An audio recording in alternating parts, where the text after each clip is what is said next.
Hello friends, David Miller talking to you from my studio Primordial Creative, where I'm currently on lockdown, like pretty much majority of the world right now. And one thing I've been wanting to talk to you guys about for a long time is where I think young photographers go wrong. And you can broaden this to encompass, young artists overall, because most of my art schooling and training was in photography. It's the medium I've been doing the most of for the last 20 years. I do want to talk about things that are like ultra specific to photography. I think the number one thing that I see younger people, newer people to photography get wrong is they come out of the gate thinking that they have their style already established and that they focus and fixate on branding when they've barely accomplished anything in their life.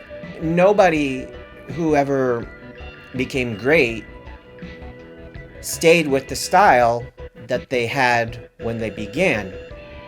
And I would go a little bit further and say I don't think anybody who was great in their field, be they actor, singer, so on and so forth, came out of the gate thinking they already knew everything and that they didn't have anything else to learn, and that they're going to put up their shingle, business is going to roll right in, they're going to establish their social media credential. Like, all that stuff happens as a consequence of artists exploring, being in love with the process, working day in, day out, and, understanding that none of us, no matter what level we're at, even if we've been in the game for 20 years, none of us know everything there is to know. Partly because, one, that's impossible. Two, there's new technology, new concepts, new kinds of things happening in the world all the time that we can incorporate into our stuff, that we can learn about, that maybe is like the key that unlocks the whole new side of your creativity that you never knew you had. But you have to be open to those things. And so to come out and say, all right, world, here I am, a newborn baby, but I've got a style, and this is why you should hire me, or whatever it is you're seeking. If it's not employment, at least like, here's what makes my art great. Like, that is, I think, putting the cart way in front of the horse. And style, your point of view, you develop that over time, you mature. Sometimes you go back and you find things about your earlier self that you really admire. You say, well, I had thought this was a bad part of my art, but it actually was a good thing, or a thing that I kind of admire about my younger self that I let go. That's really just what happens when you bake the souffle. You can't just throw all the ingredients in a pot and say the souffle is done. The second thing that I see people doing, mostly through the classes that I taught in person when I did a lot more in-person stuff, is a fixation on technology. And of course, I have a lot of tech reviews on my YouTube channel. I mean, that's inevitable because that's how I got a lot of eyeballs to come and subscribe. Technology is such a small part of what makes work great. Gear and media fetishization, like obsessing over what kind of cameras you use, or what kind of pencils, or what kind of paper and stuff like that. We can have those conversations, and sometimes they're fun ones to have, but you gotta know that anything you see in a museum tends to not be there because of what it was made with. The movies that we like them not because of what they're made with, but we like them because of the stories they tell and how they connect to us.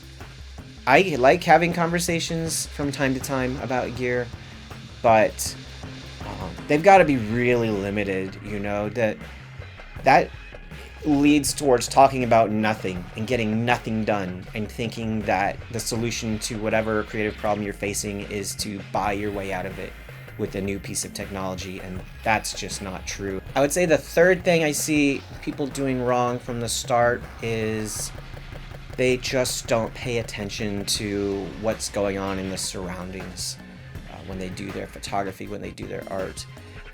In the case of an illustrator, somebody who's doing comics, they might just say, screw it to all the backgrounds and background characters and only focus on drawing the cool poses, but they leave all that other stuff really weak.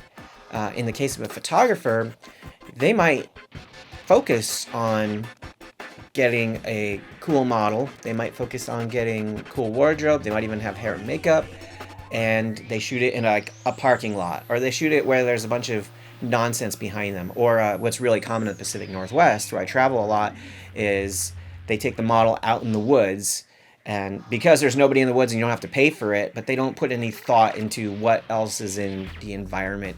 That laziness really shows in the final product. Like, here we are in the woods, you know. I watch a YouTube channel, Red Letter Media. I love them to death. And they have all these really crummy movies that they review.